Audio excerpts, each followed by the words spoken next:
Green chemistry and nano chemistry. आपण green chemistry complete केलेलं आहे. नेक्स्ट आहे त्यातलाच sub part nano chemistry. Nano means very small. From clothes,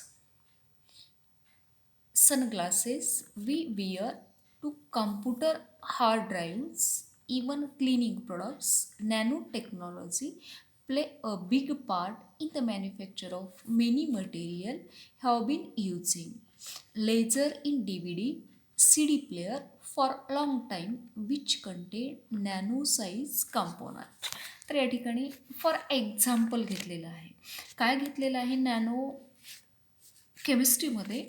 from clothes म्हणजे आपले जे कपडे आहेत, सनग्लासेस म्हणजे आपले जे गॉगल आहेत त्या असतील, आणि त्यासोबतच कम्प्युटर हार्ड ड्राईव्ज म्हणजे त्यामध्ये काय घेतलेलं आहे? क्लिनिंग प्रॉडक्ट आहे. आणि त्या क्लिनिंग प्रॉडक्टमध्ये नॅनो टेक्नॉलॉजीचा रोल केला आहे. कशासाठी? टू मॅन्युफॅक्चर मेनी मटेरियल्स म्हणजे तयार करण्यासाठी. For example laser in DVD, CD player for a long time which contain nano size component. म्हणजे त्यामध्ये जे काही वापरणार आहेत त्याची साईज ही कशी आहे? नॅनो साईज आहे. Nano means very small. तर या ठिकाणी खालती फिगर दिलेली आहे. म्हणजे नॅनो साईज 0.1 पासून स्टार्ट झालेलं आहे, पण सिलेबसमधनं त्याला काय केलेलं आहे? कॅन्सल केलेले आहे. फिगर तेवढी कॅन्सल आहे. त्यानंतर the material in nature as well as devices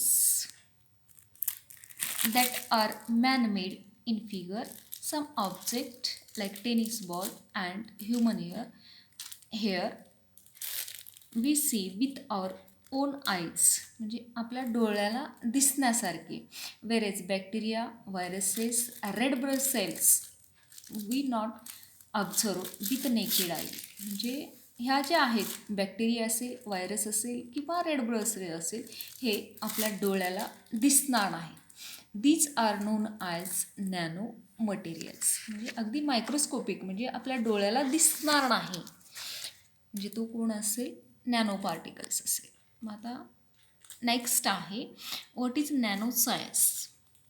nano science is the study of phenomenon and manipulation of material at atomic, molecular, macromolecular scale where its properties differ significantly from those at a larger scale. म्हणजे nano सायन्समध्ये काय केला जातो? Study of phenomenon manipulation of materials. त्या manipulation of मटेरियल्समध्ये काय घेतलेलं आहे? Atomic molecular, macromolecular scale, macro means larger, where properties differ significantly from those at a larger scale. त्यानंतर नेक्स्ट डेफिनेशन आहे nano technology. What is nano technology? Nano technology is the design, characterisation, production, application of structure, devices and system by controlling shape and size at nanometre scale. म्हणजे या ठिकाणी design म्हणजे तयार करणे, characterisation of production म्हणजे production तयार करणे, आणि अप्लिकेशन ऑफ स्ट्रक्चर म्हणजे त्याचा वापर आहे, devices and system by controlling shape and size at nanometre scale. म्हणजे या ठिकाणी सिस्टीम काय केलेली आहे? Controlling shape and size. कुठं कंट्रोल केलेलं आहे? शेप अँड साईज केलं आहे. कुठे केलेलं आहे? ॲट नॅनोमीटर स्केलला केलेलं आहे. त्यानंतर नेक्स्ट आहे व्हाय नॅनो. नॅनोचा वापर कशासाठी केलेला आहे? A nanometre scale, nano in Greek means dot, but in actual case nano is even smaller than dwarf. Nano म्हणजे अगदी स्मॉलर आहे की जेणेकरून आपल्या डोळ्याला दिसणार नाही, म्हणजे जेणेकरून नेकेड आईड आपण डोळ्यांनी पाहू शकत नाही असं असेल. Conventionally the nanometre scale is defined as 1 to 100 nanometre. Is 1 billionth of metre.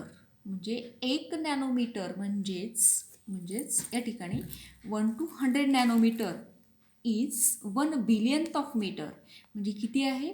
1 billionth of metre आहे. म्हणजेच 1 nanometre equal to 10⁻⁹ metre. A material we see around us are bulk material that possesses macroscopic physical properties. Grain of sand, that is micron size material, also possesses same bulk properties, but material synthesized at a nano scale. म्हणजे जे काही material तयार करणार आहे त्याचा scale हा कसा असेल? नॅनो स्केल असेल. म्हणजे 1 nanometre equal to 100 nanometre. possesses unique optical structure, thermal, catalytic, magnetic, electrical properties. These properties change as a function of size.